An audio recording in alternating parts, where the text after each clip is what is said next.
இப்ப ராமர் வந்து அதோட கண்டினியூட்டியா வந்து மனம் என்றால் என்ன, மனதோட தன்மை எப்படி இருக்குன்னு அவர் வந்து சொல்ல முயற்சிக்கிறாரு. அதை நாம இப்ப வந்து ஒவ்வொன்றாக பார்ப்போம். கொஞ்சம் ஆழ்ந்து கேளுங்க, வேற எல்லா சிந்தனைகளையும் விட்டுட்டு கொஞ்சம் ஆழ்ந்து கேளுங்க. ஏன்னா எப்படி வந்து ராமர் இந்த விஷயத்த பார்க்கிறாரு, ஒவ்வொரு விஷயத்தையும் அவ்வளவு மைன்யூட் டீடைல்டா பார்த்திருக்காரு. அவர் சொல்லக்கூடிய எக்ஸாம்பிள் எல்லாம் பார்க்கும் பொழுது ஒரு நமக்குள்ள எப்படி ஒரு கேள்வி வருது, நமக்குள்ள ஒரு சந்தேகம் வருது, நமக்குள்ள ஒரு குழப்பங்கள் வருதுன்னா நாம் எப்படி சிந்திப்போமே அதே போல அவருடைய வார்த்தைகளும் அவருடைய சிந்தனைகளும் இருந்திருக்கிறது. எப்படி இப்படி இருக்கிறதுக்கு வாய்ப்பே இல்லையா நம்ம நினைக்கலாம். ஆனா அவர் வந்து ஒரு சாதாரண மனிதனை போல மனதை கொண்டு இயங்கி அதில் வரக்கூடிய சந்தேகங்களுக்கும் குழப்பங்களுக்கும் விடை கண்டுபிடிச்சதுதான் இந்த யோக வசிஷ்டம். அவர் சொல்றாரு மனதை பத்தி பேசும்போது, ஆசை மற்றும் வெறுப்பு ஆகிய பொருட்களில் எனது மனம் கவரப்பட்டு புயல் காற்றில் தத்தளிக்கும் லேசான இறகு போல் அந்த மனம் ஊசலாடுகிறதுங்கிறாரு. ஒரு மயில் இறகோ ஒரு கோழி இறகோ காத்து அடிச்சுச்சுன்னு வச்சுங்களேன், அது எந்த பக்கம் காத்து அடிக்குதோ அந்த பக்கம் போகும், திருப்பி இந்த பக்கம் வேற பக்கம் காத்து அடிச்சுன்னா அந்த பக்கம் போகும். அந்த இறகுக்குன்னு ஒரு தனியா ஒரு ஸ்திரத்தன்மையே இருக்காது, எந்த பக்கம் காத்து அடிக்குதோ அந்த பக்கம் எல்லாம் போயிட்டு வந்துகிட்டே இருக்கும். அதே போல என்னுடைய மனசும் வந்து ஆசைக்கு ஒரு பக்கமும் வெறுப்புக்கு ஒரு பக்கமும் இல்ல, அது எந்த பக்கம் வந்து இந்த மனம் இயங்குதோ அது பக்கம் போய்கிட்டே இருக்குது அப்படிங்கிறார். ஏன்னா இந்த மனதுங்கிறது வந்து ஆசையினால் உந்தப்படுவது, மனதுக்கு ஃபியூலே இந்த ஆசைதான். ஒரு பக்கம் ஏதாவது ஒரு விஷயத்தின் மேல, பொருட்களின் மேல, வஸ்துக்களின் மேல மோகப்பட்டு அதை அடைஞ்சே தீரணும்னு ஒரு வேகத்துல என் மனசு இழுக்குது. இன்னொரு பக்கம் அதை அடைஞ்சாலுமே அதற்கப்புறம் அந்த பொருள் மேல இருக்கக்கூடிய ஈர்ப்பு கரைஞ்சிருது. இல்ல அந்த பொருளை அடைய முடியலன்னா எனக்குள்ள ஒரு பெரிய ஒரு வெறுப்பு வருகிறது. சோ நான் ஆசைக்கும் வெறுப்பிற்கும் மாறி மாறி நான் என்ன பண்ண போறேன், இந்த காத்துல இறகுல வந்து இந்த பக்கமும் அந்த பக்கமும் போற மாதிரி என்னை வந்து இந்த மனம் வந்து என்னை ஊசலாடிக்கிட்டே இருக்குது. இதுல மொத்தத்திலையும் நம்ம பார்க்க வேண்டியது என்னன்னா, அவர் வந்து தன்னுடைய மனம், தன்னுடைய புத்தி, தன்னுடைய இந்திரியங்கள் அனைத்திலும் இருந்து தள்ளி நின்று அவரை பார்க்கிறாரு. அதுதான் ரொம்ப முக்கியமான விஷயம். அதோட சேர்ந்து இயங்கும் போது அவருக்குள்ள வரக்கூடிய மாற்றத்தையும் பார்த்து விட்டு, இப்பொழுது இந்த மொத்த சந்தேகங்கள், இந்த வைராக்கிய பிரகடனங்கிறதுல மூலத்தையும் எல்லாத்தையும் சொல்ல வர்றது என்னன்னா, தன்னை அதுல இருந்து கொஞ்சம் தள்ளி நிக்க, அதாவது கொஞ்சம் டிஸ்டன்ஸ் பண்ணிட்டு தனக்குள்ள நடக்கிற விஷயங்கள் எல்லாம் பார்த்து அதுல இருக்கக்கூடிய சந்தேகங்களை கேட்கிறார். அப்படிதான் அது ஆரம்பிக்குது. சோ அவர் தன்னோட மனசை பார்க்கும்போது சொல்றாரு, இந்த மனசு இந்த பக்கம் அந்த பக்கமும் எந்த பக்கம் போகுதுன்னே தெரியல, அது பாட்டுக்கு காத்துக்கு வந்து இறகு போற பக்கம் போல போய்கிட்டே இருக்குது. என்னுடைய சுய கண்ட்ரோல், அதாவது என்னோட கட்டுப்பாட்டுல இருக்கிறது இல்ல. ஆசை ஒரு பக்கம் வந்துச்சுன்னா அது பக்கம் போயிடுது, திடீர்னு ஏதோ ஒரு பொருள்ல வெறுப்பு வந்துச்சுன்னா வெறுப்பு பக்கம் போயிடுது. இப்படியே தான் என்னுடைய மனம் இயங்கிக்கிட்டே இருக்குது அப்படின்னு சொல்றாரு. அது மட்டும் இல்ல, இன்னொரு எக்ஸாம்பிள் ஒண்ணு சொல்றாரு, ரொம்ப ஆச்சரியமா இருக்கும். எப்படி இந்த மாதிரி எக்ஸாம்பிள்லாம் அவருக்கு வந்து தோணுது அப்படின்னு. தெருவில் திரியும் நகர நாய் போல் அந்த மனம் காமத்தை கிளறும் அம்சங்களில் ஈடுபட்டு இந்த மாதிரி தவிக்கும் நிலையில் அடையும். அதாவது நம்ம ஊர்ல பார்த்திருப்போம், நகரம், அதாவது என்னது, ஒரு சிட்டிக்குள்ள இருக்கக்கூடிய ஒரு தெருவுல இருக்கக்கூடிய ஒரு நாய் வந்து என்ன பண்ணும், ஒரு இடத்துல இருக்கவே இருக்காது. இந்த தெருவுல இருந்து அந்த தெருவுக்கு போவோம், அந்த தெருவுல இருந்து இந்த தெருவுக்கு போவோம், எங்கடா சாப்பாடு போடுவாங்கன்னு பார்க்கும். எங்கேயாவது ஒரு வீட்டுல வந்து வெளியில சாப்பாடு போற சத்தம் கேட்டுச்சுன்னா நேர போய் அது என்ன பண்ணும், சாப்பிட போவோம். அது சாப்பிட வாய் தான் வச்சிருக்கும், அதுக்குள்ள வேற ஏதாவது ஒரு வீட்டுல வெளியே போட்டாங்கன்னா இதை விட்டுட்டு அங்க ஓடி போயிடும். அங்க போய் சாப்பிட போகும்போது வேற எங்கேயா போட்டாலும் அங்க ஓடி போயிடும். அப்ப எதையுமே அது முழுசா என்ன பண்ணாது, அதை உண்டு தனக்குள்ள திருப்தி ஆகவே ஆகாது. ஒரு இடத்துல இருந்து இன்னொரு இடத்துக்கு தாவிக்கிட்டே இருக்கும், ஓடிக்கிட்டே இருக்கும், ஒரு இடத்துல நிலையா உட்கார்ந்து இருக்காது. அது மட்டும் இல்லாமல் எது போடுறாங்களோ அதை முழுமையா சாப்பிடாது. ஸோ இந்த தெரு நாய் எப்படி வந்து இயங்குது, எப்படி அது அதோட செயல்கள் இருக்குதோ அதே போல என்னுடைய மனசும் ஒரு இடத்துல நிக்காம எல்லா இடத்துக்கும் ஓடிட்டே இருக்குது. இதுல வேற என்ன வச்சுன்னா, ஏதாவது ஒண்ண வந்து அது இனிமையா அதை எடுத்து சாப்பிடலாம். அந்த நாய் எப்படி சாப்பிடும் போது மற்ற நாய்கள்லாம் வந்து சண்டை போடுற மாதிரி, நான் ஒரு விஷயத்துல இன்பத்தை, என் மனம் இன்பத்தின் நாடுன்னு போகும்போது ஏதோ ஒரு விஷயம் வந்து அதை தடுத்து என்னோட இன்பத்தை குலைத்து விடுகிறது. ஸோ எப்படி இந்த நாய் வந்து ஒரு அவதிப்படுது, தன் என்ன பண்றோன்னு தெரியாம அப்படி எல்லா பக்கமும் சுத்துவது போல என் மனம் என்னோட கண்ட்ரோல் இல்லாம அது பாட்டுக்கு நாய் போல எல்லா பக்கமும் திரிஞ்சுக்கிட்டே இருக்குதுன்னு அவரே சொல்றாருன்னா பாத்துங்களேன். ஒரு மனம் எப்படி இயங்குதுங்கிறத அப்படியே பிரிச்சு காட்டிடுறாரு. நம்ம வந்து அவ்வளவு பெரிய அவதாரருக்கு எப்படி வருமா அப்படின்லாம் நம்ம யோசிக்க கூடாது. நல்லா புரிஞ்சுக்குங்க. அவர் நமக்குள்ள நம்ம ஒரு தெளிவை ஏற்படுத்துவதற்காக ஒரு மனிதனாக இருக்கும் பொழுது அந்த மனிதனுக்குள்ள ஏற்படக்கூடிய அந்த மனதில் ஏற்படக்கூடிய இந்த விகாரங்களை தான் எடுத்துரைக்கிறார். அதை அனுபவிச்சு அதை வந்து வெளிப்படுத்துறாரு. அது மட்டும் இல்லாம இன்னொரு சொல்றாரு, மூங்கில் பூவினால் நீரை தக்க வைத்துக் கொள்ள முடியாது. அதே போல்தான் இந்த அல்லாடும் மனம் உண்மையான இன்பத்தை தக்க வைத்துக் கொள்ளாமல் தவிக்கும். ஒரு மூங்கில் இருக்குன்னு நினைச்சுங்க, மூங்கில நிறைய பூக்கள்லாம் இருக்கும், அது கார்னர்ல அந்த பூவோட எஜ்ல பாத்தீங்கன்னா அந்த நீர் குமிழிகள்லாம் தொங்கிட்டு இருக்கும். அப்ப நீர் குமிழ்கள் தொங்கிட்டு இருக்கும் போது காத்து அடிச்சுச்சுன்னா அந்த குமிழ்கள் எப்படா விழுவும் நமக்கு தெரியாது. சோ அதே மாதிரிதான் என்னுடைய மனம் வந்து இந்த இன்பங்களை வந்து எப்படா பிடிச்சுக்கணும்னு நினைக்குது. ஆனா பிடிக்கணும் நேரம் பார்த்து அது பிடிக்க முடியாம போயிடுது. எந்த ஒரு இன்பத்தையுமே என்ன முழுமையா தக்க வைத்துக் கொள்ள முடியவில்லை அப்படிங்கிறார். அப்படின்னா என்ன அர்த்தம்னா, நம்ம வாழ்க்கையில நீங்க எல்லாரும் பார்த்திருப்பீங்க, ஒரு இன்பம் ஒரு சுகத்தை அடைவீங்க. அந்த சுகத்தை அடைச்சு ஒரு 5 நிமிஷம் 10 நிமிஷம் கூட இருக்காது, இல்ல ஒரு நாள் கூட இருக்காது. அதுக்கு அடுத்தது வேற ஏதோ ஒரு பிரச்சனை வந்துடும். இல்ல அந்த சுகத்தை விட்டுட்டு நாம அடுத்த ஒரு தேடுதலுக்கு போயிடுவோம். இந்த 10வதுல எல்லாம் மார்க் பசங்க 12வதுல எல்லாம் எடுப்பாங்க, காலேஜ் இதெல்லாம் நல்லா படிச்சு ஃபர்ஸ்ட் ரேங்க் எல்லாம் எடுத்திருப்பாங்க. ஒரு நாள் 2 நாளைக்கு ஜாலியா இருக்கும். அந்த 2 நாள் 3 நாள் முடிஞ்சதுக்கு அப்புறம் ஐயோ 12வது நம்ம நல்ல ஸ்கூல்ல சேரணுமே, நல்ல காலேஜுக்கு போகணுமே, நல்ல நம்ம மார்க் எடுத்துரும், நல்ல ஒரு வேலை கிடைக்கணுமே. சோ அடுத்த கவலை நமக்கு ஆரம்பிச்சிடும். சோ ஒரு இன்பம் வருதுனாலே அந்த இன்பத்திலேயே நம்மளால முழுமையா வந்து அவரை அனுபவிக்க முடியாத ஒரு நிலை இருக்கிறது. எப்ப நம்ம கிட்ட இருக்க அந்த இன்பத்தை வந்து இந்த சுத்தி இருக்கக்கூடிய நிலைகள் வந்து எடுத்துக்கொண்டு போகும்னு நமக்கே தெரியாது. சோ இந்த மாதிரிதான் என்னுடைய மனம் இருக்குது அப்படின்னு சொல்றாரு.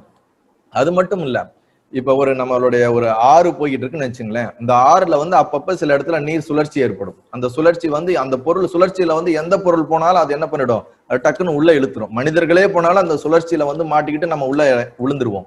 அதே போலதான் வந்து என்னுடைய மனம் வந்து செல்வத்தை பார்க்கும் பொழுது, இந்த செல்வம் பணம், இந்த பணம்ங்கிற ஒரு விஷயத்தினால எல்லா மனிதர்களுமே அதுல பந்தப்பட்டு போறாங்க, அதுல சிக்கல் பட்டு மாட்டிக்கிறாங்க. இந்த பணம் பார்க்கும்போது இந்த மனம் வந்து எப்படி அந்த ஒரு நீர் சுழற்சியில மாட்டிக்கிட்டு போற மாதிரி இந்த பணம் வந்து அவ்வளவு ஈர்ப்பான ஒரு விஷயமா இருக்குதான். இந்த பணம் பணம் பணம் பணம்னு இருக்கும்போது அந்த பணம் நம்ம நீர் சுழற்சியில பிடிச்சி இழுத்துட்டு போற மாதிரி அது அந்த மனசை பிடிச்சி இழுத்துட்டு ஒரு பக்கம் போயிடுது. அதனால அது அவ்வளவு ஒரு அபாயகரமாக இருக்குது. என்னோட வாழ்க்கையில மனம் வந்து அப்படி வந்து விகாரமாக சுத்தி கொண்டு இருக்குதுன்னு இவர் சொல்றாரு. அது மட்டும் இல்ல, வெறிகொண்ட நாய் போல் மனம் ஆசைகளை ஆலிங்கனம் செய்து மோசமான அறியாமையில் அவதிப்படும். இந்த மனசு என்ன பண்ணுதான், எல்லா ஆசையும் பிடிச்சு வச்சுக்குது. பல நூத்துக்கணக்கான ஆயிரக்கணக்கான ஆசைகளை பிடிச்சு வச்சுட்டு எந்த ஆசையும் விடுறதில்ல, எல்லா ஆசையும் அனுபவிச்சாகணும். ஆனா அந்த அளவுக்கு உடல் மனசுல தெம்பு இருக்கான்னு பார்த்தா தெம்பு இருக்காது, வாய்ப்புகள் இருக்காது. ஆனா மனதுல வந்து ஆசைப்பட்டு இந்த வெறிநாய் என்ன பண்ணும், தானும் எதுவும் பண்ணாது, மத்தவங்களும் எதுவும் பண்ண முடியாது, ரோட்டையும் கிராஸ் பண்ண விடாது, எப்பயுமே உருன்னு நம்மள என்ன பண்ணிக்கிட்டே இருக்கும், சீண்டிக்கிட்டே இருக்கும். அதே மாதிரி இந்த மனசு என்ன பண்ணுது, இந்த ஆசையை விடவும் மாட்டேன்து, அதை அனுபவிக்கவும் மாட்டேன்து. அது எப்பயுமே வந்து அவ்வளவு அந்த ஆசையை வந்து கிளிங்கிங், அதாவது அவ்வளவு ஆலிங்கம்னா என்னதுன்னா அவ்வளவு ஸ்ட்ராங்கா பிடிச்சிக்கிட்டு இருக்குது அப்படிங்கிறாரு. இந்த மாதிரி அது மட்டும் இல்லாம மோசமான அறியாமையில் தள்ளிவிடுதுங்கிறாரு. அறியாமைன்னு என்னது, இக்னரன்ஸ். நம்ம என்ன வாழ்றோம், எதுக்கு வாழ்றோம், எங்க போறோம், என்ன பண்றோம், எதை பத்தியும் ஒரு புரிதல் இல்லாமல், ஒரு தெளிவான பார்வை இல்லாமல் நம்ம எப்பயுமே ஒரு மந்தத்தன்மையிலே வச்சிருக்குது இந்த ஆசை, இந்த மனம் அப்படிங்கறத தெளிவா இங்க சொல்றாரு. அது மட்டும் இல்ல, சிறிய துரும்பு காற்றில் எவ்வாறு அங்கும் இங்கும் அல்லாடுகிறதோ அதே போல் எனது மனம் எல்லாவித மயக்கங்களும் வலிகளும் ஆகியவைகளால் தாக்கப்பட்டு ஒரு பெரிய வெற்றிடத்தில் நான் தள்ளப்படுகிறேன். ரொம்ப அருமையான வார்த்தை பாருங்க, வெற்றிடம்னா என்னது, ஒரு வெறுமைத்தன்மை, என்னன்னே தெரியாத ஒரு வெறுமைத்தன்மையில நான் தள்ளப்படுறேன். எனக்குள்ள பல வலிகள் வருது, பல குழப்பங்கள் வருது, நான் மயக்கத்துக்கு போயிடுறேன். மயக்கம்னா என்ன சொல்றாருன்னா, இந்த ஆசைகள் மேல அப்படியே மயங்கி போயிடுறது, மனம் ஒரு பொருளின் மேல ஒரு வஸ்துவின் மேல மயங்கி போய் அதை பத்தியே சிந்தனை பண்றது, இந்த மாதிரி ஒரு மயக்கத்துக்கு போயிடுது. அது கிடைக்கலன்னா ஒரு வலி வருது. இந்த மாதிரி இதெல்லாம் அனுபவிக்கும் போது நான் ஒரு வெறுமைத்தன்மை, ஒரு எம்டி ஸ்பேஸ்ல நான் வந்து எனக்குள்ளே நான் ஒரு இடத்துல விழுவுறேன். அந்த எம்டினஸை என்னால ஹேண்டில் பண்ண முடியல, இந்த வெறுமைத்தன்மையில நான் தள்ளப்படுறேன் அப்படிங்கிறாரு. சோ ஒரு சாதாரண மனுஷனுக்கு இருக்கக்கூடிய எல்லா விதமான அந்த ஒரு துக்கங்களையும் மனம் ஏற்ற இறக்கங்களையும் எவ்வளவு தெளிவா எடுத்து சொல்றாரு பாருங்க. அது மட்டும் இல்ல, இன்னும் ஒரு சில இடத்துல சொல்றாரு, ஒரு நொடியில் இந்த மனம் வந்து இந்த பூமியிலிருந்து கீழ் உலகத்திற்கும், கீழ் உலகத்திலிருந்து இந்த பூமி மேல் உலகத்திற்கும் பாயக்கூடிய தன்மை இந்த மனசுக்கு இருக்குதுன்றாங்க. ஒண்ணுமே இல்லைங்க, மனசுதான் உலகம், உலகம் தான் மனசு, வேற எதுவுமே கிடையாது. இந்த மனசுக்குள்ள நீங்க கண்ணை மூடி உக்காந்தீங்கன்னா நீங்க அதல பாதாளத்து நரகத்தை பத்தி உங்களால கற்பனை பண்ண முடியும், சொர்க்கத்தை பத்தியும் கற்பனை பண்ண முடியும். இந்த மனசுக்குள்ள இந்த மொத்த உலகத்தையுமே கொண்டு வந்துட முடியும். இப்ப நீங்க இங்க உட்காந்துட்டு அமெரிக்காவையோ அண்டார்டிகாவோ எல்லா உலகத்தை பத்தியும் சிந்தனை பண்ணி அதை பத்தியான ஒரு கற்பனையில உங்களால அனுபவிக்க முடியும்.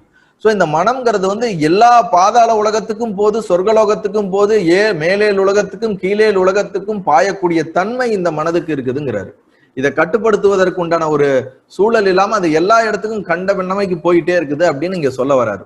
அது மட்டும் இல்லாமல், கிணற்றில் இருந்து நீர் இறைக்க பயன்படுத்தும் போது இற்று போன கயிறு போல் இந்த கயிறு போல் இந்த ஏமாற்றும் மனம் என்னை உயர்நிலைக்கு உயர்த்துவது போல தோற்றமளித்தாலும் அது உண்மையில் என்னை மேலும் கீழ்நிலைக்கு தள்ளி விடுகிறது.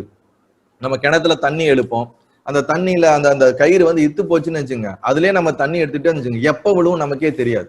ஆனா நம்ம தண்ணி இழுத்துட்டே இருக்கோம், திடீர்னு அந்த கீழே விழுந்துரும். அதே மாதிரி இந்த மனசு என்ன பண்ணுதான், என்னை வந்து மேல உயர்த்துறேன் என் கூடயே நின்று எனக்கு ஹெல்ப் பண்ற மாதிரி ஹெல்ப் பண்ணிக்கிட்டே இருக்குது.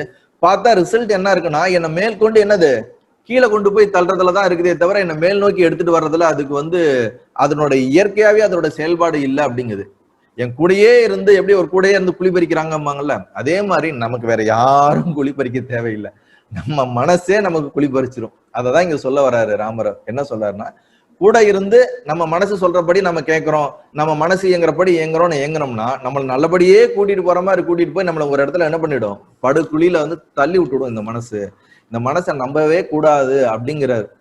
நம்ம மத்தவங்களை நம்புறோமோ இல்லையோ, நம்ம மனசை நம்ம வந்து என்ன பண்ணக்கூடாது, நம்ப கூடாதுங்கிறாரு. அந்த அளவுக்கு புத்தி தெளிவா இருக்கணும். இந்த மனசு சொல்றதையே கேட்டுக்கிட்டு இருந்தோம்னு வச்சுங்க, நம்ம எங்கேயாவது ஒரு படுகுழியில நம்ம தள்ளி வச்சிரும். மனசுக்கும் நமக்கும் ஒரு ஆழமான ஒரு நல்ல டிஃபரன்சியேஷன் இருக்கணும், ஒரு தூரமான ஒரு இடைவெளி இருக்கணும். அப்படி இல்லாம இருந்தோம்னா அது போற போக்கு நம்மளை அடிமையாக்கி கூட கூட்டிட்டு போயிடும். அததான் இங்க அவர் சொல்ல வர்றாரு. அது மட்டும் இல்ல, இது என்ன சொல்ல வர்றாருன்னா, இந்த விஷமமான மனம் ஒரு பூதம் ஆகும், ஒரு பேய் போல ஒரு பிசாசு போல இந்த மனம் வந்து ஒரு விஷமமானது, கள்ளத்தனம் உடையது, கன்னிங்னஸ் உடையது. நம்ம ஆசையை நிறைவேற்றிக்கிறதுக்கு வந்து எனி எக்ஸ்ட்ரீம் போகும். எவ்வளவு கன்னிங்னஸ்ல கூட அது ஃபங்க்ஷன் ஆகும். யாருக்கும் தெரியாம நம்மளை காப்பாத்திக்க பார்க்கும். நம்ம ஏதாவது ஒரு தவறு பண்ணாலும் ஏதாவது ஒண்ணு அடையணும்னாலும் எப்படிடா குறுக்கு வழியில அதை அடையலாம். விஷமமான பூதம்னா என்ன அர்த்தம்னா, விஷமம்னா என்னது, கள்ளத்தனம், கன்னிங்னஸ். நம்ம எப்படிடா இந்த கன்னிங்னஸ் இந்த உலகத்துல நமக்கு வேண்டியதை அடைஞ்சுக்கலாம்.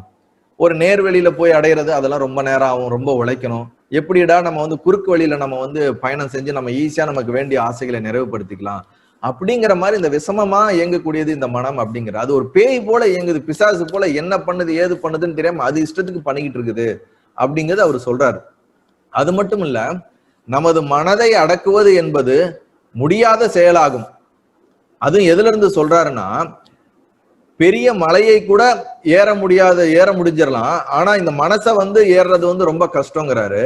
ஒரு பெரிய வைரத்தை விட உறுதியானது, ஒரு வைரமே எவ்வளவு ஸ்ட்ராங்கா இருக்கும், அந்த வைரத்தை விட இது ரொம்ப ஸ்ட்ராங்குன்றாரு. சமுத்திரத்தின் நீரை குடித்து விடலாம், மகாமேருவின் மலையை கூட நகர்த்தி விடலாம், கொழுந்து விட்டும் நெறியும் நெருப்பை கூட விளங்கி விடலாம், ஆனால் நமது மனதை அடக்குவது என்பது முடியாத செயலாகும். எவ்வளவு ஒரு எக்ஸாம்பிள் சொல்றாரு பாருங்க. சமுத்திரம், இந்த கடல் வந்து நான் அந்த பூமியோட 3/4 பங்கா இருக்குது சமுத்திரம். இந்த சமுத்திரத்துல இருக்கக்கூடிய தண்ணியை கூட குடிச்சிடலான்றாரு. நெருப்பு எவ்வளவு பெரிய அனலா இருக்கக்கூடிய நெருப்பை கூட முழுங்கிடலான்றாரு. எவ்வளவு பெரிய மலையை கூட ஏறிடலான்றாரு. இதெல்லாம் ஏறிடலாம், நகர்த்திடலாம், அது எல்லாமே பண்ணிடலாம், அதெல்லாம் ஒரு பெரிய விஷயமே கிடையாது. ஆனா நம்ம மனசை நாம வந்து ஜெயிக்கிறது, நம்ம மனசை அடக்குவதுங்கிறது இயலாத காரியம் அப்படிங்கிறாரு. உடனே நான் இப்படி இதெல்லாம் சொன்னோம்னா நம்ம என்ன நினைப்போம், பாருங்க ராமபிரானே வந்து மனசை அடக்க முடியாதுன்னு சொல்லிட்டாரு, ஏங்க சாமி நீங்க எல்லாம் உட்காந்து இப்படி கிளாஸ் எடுத்துட்டு இருக்கீங்க, அது அப்படிதான் சாமி போயிட்டு இருக்கோம், விட்டுட்டு நம்ம பாட்டுக்கு இருக்க வேண்டியது, அதான் அவரே சொல்லிட்டாருன்னா நினைக்க கூடாது. அவர் பின்னாடி இதெல்லாம் சொல்லிட்டு ரியலைஸ் பண்ணிடுறாரு. நம்ம இதை மட்டும் கேட்டுட்டு போயிட்டோம்னு வச்சுங்க, ஓ ராமரே சொல்லிட்டாருப்பா மனசை அடக்க முடியாதுன்ட்டு நம்ம விட்டுடலாம்ப்பான்னு நினைச்சிடக்கூடாது. ஏற்கனவே போன கிளாஸ்ல நம்ம பக்தர் ஒருத்தர் சொன்னார் பாருங்க, என்னது, பரசுராமருக்கே 12 வருஷம் ஆயிருக்குது இந்த விஷயங்கள்லாம், பல வருஷம், பெரிய அவதார புருஷருக்கே அவ்வளவு விஷயம் ஆயிருக்கு, நம்மளாம் சாதாரண மக்கள் எவ்வளவு நாள் ஆகுன்ற மாதிரி ராமருக்கே இவ்வளவு கஷ்டங்கள் பட்டிருக்காருன்னா நம்மளாம் சாதாரண மனுஷன்ல நினைச்சிடக்கூடாது. அவர் நம்மளுடைய கஷ்டங்கள் என்னவோ அதை அப்படியே வாழ்ந்து காட்டி அதுல எப்படி ஜெயிச்சும் காட்டியிருக்காரு. அதுக்கு நமக்கு உதாரணம் அதெல்லாம். அதன் மூலியமாக நம்மை போலவே வாழ்ந்து அந்த இறைநிலையை அடைந்து இருக்கிறார். இறைவனாக இருந்தாலும் மனித ரூபத்தில் வந்து மனிதனாக இருந்து அனைத்து சுகபோகங்களையும் துக்கங்களையும் கடந்து அந்த இறைத்தன்மை உணர்ந்திருக்கிறாருங்கிறது உதாரணமாக வாழ்ந்து காட்டியிருக்காரு.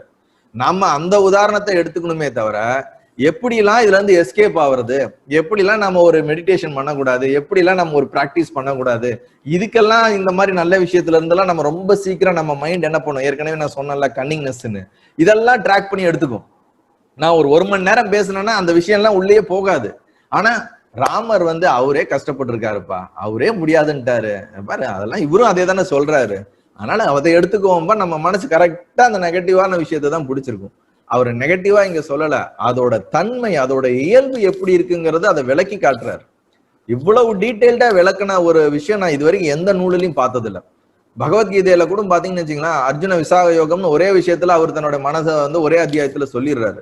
இவர் வந்து ஒரு 10 அத்தியாயத்துக்கு மேல ராமர் சொல்றாரு. ஒவ்வொரு விஷயமா ஆசை தனியா சொல்றாரு, மனம் தனியா சொல்றாரு, காமத்தை தனியா சொல்றாரு, செல்வத்தை தனியா சொல்றாரு, வாழ்க்கையை தனியா சொல்றாரு, இளமை பருவம், குழந்தை பருவம், வயோதிகம், இறப்பு, காலம், அழிக்கும் சக்தி, இதெல்லாம் ஒவ்வொன்றையும் டீடைல்டா அவர் வந்து எக்ஸாம்பிளோட எடுத்து எடுத்து சொல்றாரு.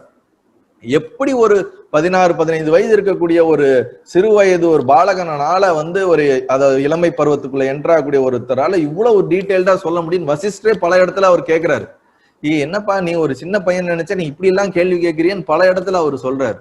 அதுக்கு வந்து ராமரும் சொல்றாரு, நான் கேட்கறதெல்லாம் நினைச்சுக்கிட்டு நீங்க என்ன தப்பா நினைச்சுக்காதீங்க, எனக்கு என்ன தோணுதோ நான் என்ன பார்த்தனோ உங்க முன்னாடி எல்லாத்தையும் நான் சொல்லிடணும்னு நினைக்கிறேன், அதெல்லாம் சொல்லிடுறேன். இதுக்கெல்லாம் எனக்கு நீங்க பதில் தரணும். நான் ஏதோ முந்திரி கொட்டத்தனமா பேசுறேன்னு நினைச்சுக்காதீங்க, எனக்கு ஏதோ 4 விஷயம் தெரிஞ்சுட்டு நான் பேசுறேன்னு நினைச்சுக்காதீங்க. இதெல்லாம் எனக்குள்ள ஓடுது, நான் கொட்டி தீர்த்துறேன், எனக்குள்ள இருக்கிற குழப்பங்கள்லாம் சொல்லிடுறேன். இதுக்கெல்லாம் சரியான எனக்கு ஒரு பதிலை கொடுத்து என்னை வந்து நீங்க உயர்த்தணுங்கிறது தான் அவருடைய நோக்கம். அதன் அடிப்படையில தான் அவர் வந்து இது எல்லாத்தையும் அவர் தனக்குள்ள இருக்கக்கூடிய இதயத்துல இருக்கக்கூடிய எல்லாத்தையும் கொட்டி தீக்கிறார். அந்த கொட்டி தீக்கிறதுல இருக்கக்கூடிய அந்த உண்மை சத்தியம் தான் இப்ப நம்ம பார்த்துட்டு வந்துட்டு இருக்கக்கூடியது. ஸோ இந்த மனம் வந்து எவ்வளவு ஒரு கன்னிங்னஸ் ஆனது, எவ்வளவு வந்து ஒரு ஒரு சட்டிலான ஒரு விஷயம் அப்படிங்கிறது பார்க்கணும். அது மட்டும் இல்ல, வேற என்ன சொல்றாருன்னா, இந்த மனம்தான் அனைத்து தோற்றங்களுக்கும் மூல காரணம், அழியும் உலகம் மனம் இருக்கும் வரைதான். அதாவது நம்மளுடைய எல்லா பிரச்சனைக்கும் ரூட் காஸ், ரூட் ப்ராப்ளம் என்னன்னா இந்த மைண்ட் தான் அப்படிங்கிறாரு. அது மட்டும் இல்ல, இந்த அழியிற உலகம், இந்த உலகம் அழிஞ்சுக்கிட்டே இருக்குது, திருப்பியும் பிறக்குது, நம்மளும் அழிஞ்சுக்கிட்டே இருக்குது, பிறக்கிறோம். ஆனா இது எல்லாத்துக்கும் ரூட் காஸ் எதுனா இந்த மைண்ட் மட்டும்தான் அப்படிங்கிறாரு. இந்த மனம் இருக்கிற வரைக்கும் தான் இந்த உலகம் இருக்குது. இந்த மனம் வந்து நம்ம வந்து கரைச்சிட்டோம்னா, பிரம்மத்துல கரைச்சிட்டோம்னா, மனம் இல்லாம பண்ணிட்டோம்னா இந்த உலகம்ங்கிறது ஒண்ணு இல்லவே இல்லை அப்படிங்கிறது அவருடைய பார்வையில இருந்து அங்க சொல்றாரு. அது மட்டும் இல்ல, வேற என்ன சொல்றாருன்னா, மனம் மறைந்தால் இந்த உலகமும் மறைந்துவிடும், ஆகையால் மனம் அழிய வேண்டும், துன்பங்கள் மற்றும் இன்பங்கள் ஆகியவைகளால் மனதினால் தான் மலை போல் எழுகின்றன, அவைகள் அழிய வேண்டும் என்றால் மனமும் அழிய வேண்டும். இந்த சுகமும் துக்கமும் மனதில இருந்து தான் உருவாகுது. இந்த மனதை நம்ம அழிச்சிட்டோம்னா, மனதை நம்ம ஒழிச்சிட்டோம்னா இந்த சுக துக்கம் இந்த பிரச்சனையில இருந்து எல்லாத்துலயும் விடுபட்டுலான்றாரு. நம்ம என்ன நினைச்சுக்கிறோம், இங்க மனசை அழிக்கணும்னு ஏதோ நம்ம வந்து செடியை வெட்டி சாவடிக்கிற மாதிரியோ இல்ல வேற ஏதோ பொருளை கொல்ற மாதிரியோ எல்லாம் கிடையாது, ஒரு உயிரை கொல்ற மாதிரியோ எல்லாம் கிடையாது. அழிக்கிறதுனா என்ன ஆகுதுன்னா, சரிப்படுத்துதல், ஒழுங்குபடுத்துதல், முறைப்படுத்துதல். இந்த மனதோட தேவையில்லாத அம்சத்தை வந்து எப்படி நாம வந்து தூக்கி போடுறது, நல்ல அம்சத்தை எப்படி பயன்படுத்திக்கிறது. ஏன்னா பல இடங்கள்ல தவறா புரிஞ்சுக்கிறாங்க, இந்த மனசை ஒழிச்சிடணும், இந்த மனசை வந்து இல்லாம பண்ணிடணும்னு நினைக்கிறாங்க. ஆனா நம்ம எல்லாரும் புரிஞ்சுக்க வேண்டிய ஒரு விஷயம் என்னன்னா, இந்த மனசுதான் நம்ம இந்த உலகத்து மேல எல்லாத்து மேலயும் ஒரு பந்தத்தை ஏற்படுத்துவதற்கு உண்ட ஒரு பெரிய ஒரு தவறான விஷயத்த பண்ணுது. அதே மாதிரி இப்ப ராமரும் இதே மனசை வச்சுதான், இதே இதை வச்சுதான் புரிஞ்சு இந்த கேள்வியை கேட்கிறாரு. அப்ப அவர் மோட்சம்ங்கிற அந்த ஒரு விஷயத்த போறதுக்கும் மோட்சத்தை உணர்வதற்கும் இத மனசை தான் பயன்படுத்துறாரு. அப்ப மனம் வந்து பந்தத்துக்கும் அதுதான் ரீசனு, அதே சமயம் மோட்சம் அடைகிறதுக்கும் அதுதான் ரீசன். மனதின் மூலியமாக அதனுடைய தன்மையிலிருந்து நம்ம விசாரம் பண்ணி கேள்விகள் எழுப்பி அதுக்கு பதில் கண்டுபிடிச்சு மோட்சம் அடைகிறதுக்கும் இந்த மனதின் வழியாக தான் நம்ம அடைஞ்சாகணும். அதனால வந்து மனம் வந்து பந்தத்துக்கும் அது காரணம், மோட்சத்துக்கும் அதுவே காரணம். அப்படி என்றால் என்ன, அப்ப மனம் அழிஞ்சிருச்சுன்னா மோட்சம் எப்படி அடைகிறது? மனதை சரிப்படுத்த வேண்டும், மனதை வளப்படுத்த வேண்டும், மனதை முறைப்படுத்த வேண்டும்ங்கிறதா இங்க அழிய வேண்டும்ங்கிறதுக்கு உண்டான ஒரு மீனிங்கே தவிர கம்ப்ளீட்டா நம்ம வந்து அதை டிஸ்ட்ரக்ஷன் பண்றதுங்கிறது வந்து கிடையாது. அது முதல் புரிஞ்சுக்கணும். அது மட்டும் இல்லாம அடுத்து அவர் சொல்ல வர்றாரு, கட்டுப்படுத்த முடியா உணர்ச்சியையும் கோபமும் தான் என் மனதை ஆட்டி படைக்கும் 2 கோட்டான்கள் அப்படிங்கிறார். இந்த கோபம், இந்த உணர்ச்சி வசப்பட்டுட்டாங்கன்னா மனிதர்கள் என்ன பேசுறாங்கன்னு வார்த்தை வராது. ஒரு உணர்ச்சி வசப்பட்டாங்கன்னா தன்னோட செயல் என்ன செய்யறோம்னு தெரியாது, கையில கிடைக்கிறத தூக்கி போட்டுருவாங்க, உடைச்சிருவாங்க. இதுவும் தனக்கு உரிமையா இருக்கக்கூடிய கணவன் மனைவிக்குள்ள சண்டை வரும்போது அந்த உணர்ச்சி வேகத்துல என்ன பண்றாங்கன்னு தெரியாது, அடிச்சிருவாங்க, திட்டிடுவாங்க, தப்பு தப்பான வார்த்தைகள் பேசிடுவாங்க. எவ்வளவோ கஷ்டங்கள் வந்து இந்த உணர்ச்சி வசப்படுறதுனால வருது. இதுக்கெல்லாம் காரணம் ரூட் வந்து இந்த மனமும் ஆசையும் தான். அது மட்டும் இல்லாமல் எனக்குள்ள கோபங்கள் வருவதற்கும், அப்ப கோபத்தை பத்தி அவ்வளவு தெளிவா சொல்றாரு, கோபத்துக்கான ரூட் காஸ் எதுனா இந்த மனம் தான், இந்த ஆசை தான். ஆசையோட மறுபக்கம் வந்து கோபம் தான். ஏன்னா நம்ம ஒண்ணு எதிர்பார்க்கிறோம், ஒண்ணு அடையணும்னு நினைக்கிறோம், விருப்பப்படுறோம், அது கிடைக்கலன்னா நமக்குள்ள ஒரு வெறுப்பும் அதுவே ஒரு கோபமும் வரும். அந்த கோபத்தை யார்கிட்ட காட்டுவோம்? நமக்கு யாரா இழிச்ச வாங்கி கிடைக்கிறாங்களோ அவங்ககிட்ட தான் காட்டுவோமே தவிர நமக்கு மேல இருக்கிற ஆளுங்கிட்ட காட்டவே மாட்டோம். இப்போ உங்க மேனேஜர் உங்களை திட்டுறாருன்னா திருப்பி திட்டுவீங்களா? திட்டினா வேலை போயிடும், பைசா வராது, வாழ முடியாது. அந்த கோவத்தை கொண்டு வந்து வீட்டுல இருக்கிறவங்ககிட்டயோ நமக்கு கீழே இருக்க வேலை செய்யறவங்ககிட்ட தான் காட்டுவோம். அப்ப கோவங்கிறது கூடமே வந்து நம்ம இயலாமை வந்து யார்கிட்ட எடுத்து வெளிப்படுத்த முடியுமோ அவங்ககிட்ட தான் வெளிப்படுத்த முடியும். அந்த மாதிரிதான் நம்மளுடைய ஒரு கீழ்த்தரமா நம்மளுடைய உணர்ச்சி வேகம் இருக்குது அப்படின்னு இவர் சொல்ல வர்றாரு. அது மட்டும் இல்ல, இந்த அதீத மயக்கத்தை மனதில் ஏற்படுத்தி இரவெல்லாம் மனிதனை அலைக்கழிக்கும் ஒரு எலி கயிற்றை கடித்து குதறுவது போல் என்னுடைய ஆசைகள் எனது பலகாலம் சேமித்த தூய கர்மங்களை எல்லாம் முழுவதும் துவம்சம் செய்து விடுகின்றன. இவ்வளவு அழகா சொல்றாரு பாருங்க. நைட்டெல்லாம் தூங்க விடாது, இதை பத்தியே யோசிச்சுட்டே இருப்போம். ஆசை நிறைய இருக்கிறவங்களுக்கு, டென்ஷன் நிறைய இருக்கிறவங்களுக்கு நைட்டு சீக்கிரம் தூங்கவே மாட்டாங்க. நல்லா பாருங்க, போய் படுத்தாலும் குறைஞ்சபட்சம் 1 மணி நேரம் தூங்க முடியாம தவிச்சுக்கிட்டு இருந்தாலே நல்லா நினைச்சுக்கோங்க, உங்க மைண்ட் வந்து ரெஸ்ட்லெஸ்ஸா இருக்குன்னு அர்த்தம். சில பேர் பகல்ல தூங்கிடுவாங்க, 2 மணி நேரம் 3 மணி நேரம் தூங்கிட்டா நைட்டு நேச்சுரலா தூக்கம் வராது. அந்த விஷயம், அந்த கேட்டகரியை நான் இங்க வரவே இல்லை. பகல் ஃபுல்லா வேலை செஞ்சு பகல் ஃபுல்லா முழிச்சிருந்து நைட்டு போய் படுக்கலான்னு நீங்க 10 மணிக்கு படுத்தாலும் 11 மணிக்கு படுத்தாலும் அடுத்து 1 மணி நேரத்துக்கு உங்க மைண்ட் வந்து கராபுரான்னு உள்ளுக்குள்ள வந்து எதை பத்தியாவது யோசிச்சுக்கிட்டே இருக்குது. ஒரு செட்டில்டா ஒரு தூக்கத்துக்கு ஒரு ரெஸ்ட்டுக்கு போகாம இருந்துச்சுனாவே நமக்குள்ள ரெஸ்ட்லெஸ்னஸ் அதிகமா இருக்கும், ஆசை அதிகமா இருக்கு, இல்லாட்டி வெறுப்பு அதிகமா இருக்கு, இல்ல என்னன்னே புரியாத ஒரு ரெஸ்ட்லெஸ்னஸ் இருக்குது. அந்த ரெஸ்ட்லெஸ்னஸ் ஹீல் ஆகாட்டினா நமக்கு ஒரு நல்ல ஒரு ரெஸ்டே நமக்கு கிடைக்காது. அததான் இங்க ரொம்ப தெளிவா அவர் சொல்றாரு. அது மட்டும் இல்லாம ஒரு எலி வந்து எப்படி கயிறை வந்து அப்படி கடிச்சு அதை வந்து துண்டாக்குற மாதிரி இந்த ஆசையும் வந்து என்னை வந்து என்னோட உள்ளுக்குள்ள ஒரு நிம்மதியா இருக்க விடாம என்னோட வாழ்க்கையவே அப்படியே வந்து குறிச்சு தள்ளிடுது அப்படிங்கிறாரு. கடித்து குதறுவது போல் ஆசைகள் எனது பலகாலம் சேமித்து வைத்த நல்ல கர்மங்கள். நீங்க நிறைய தியானம் பண்ணிருப்பீங்க, நிறைய ஒரு செல்வங்கள் வந்து கொடை கொடுத்திருப்பீங்க, நல்ல விஷயங்கள் செஞ்சிருப்பீங்க, நிறைய நல்ல குணம் இருக்கும். ஆனா எவ்வளவு நல்ல குணம் வச்சு இவ்வளவு வருஷம் நல்லவனா தானே இருந்தான். ஒரு கோபம் வரும்போதோ ஒரு ஆசை வரும்போது அந்த காமங்கிற ஆசை எல்லாம் வந்துச்சுன்னா அது எல்லாத்தையும் பிளாஸ்ட் பண்ணிடும். புரியுதா இல்லைங்களா? அந்த ஒரு எவ்வளவு நல்ல காரியம் பண்ணியிருந்தாலும் நல்ல மனிதர்களையுமே இந்த மனசு வந்து என்ன பண்ணிடுது, அப்படியே தலைகீழா மாத்திருதுங்கிறது தான் இங்க சொல்ல வர்றாரு. எப்படி வந்து வலையில் மாட்டிக்கொண்டு தவிக்கும் பறவை போல் என்னுடைய நிலை இருக்கிறது. ஒரு கூண்டுக்குள்ள மாட்டிக்கிட்ட பறவை போல இந்த மனசுல மாட்டிக்கிட்டு நான் பெரும் பாடுபட்டுக்கிட்டு இருக்கேன். இதுல இருந்து வெளியே வரணும் அப்படிங்கறது அவர் சொல்றாரு. நல்லது.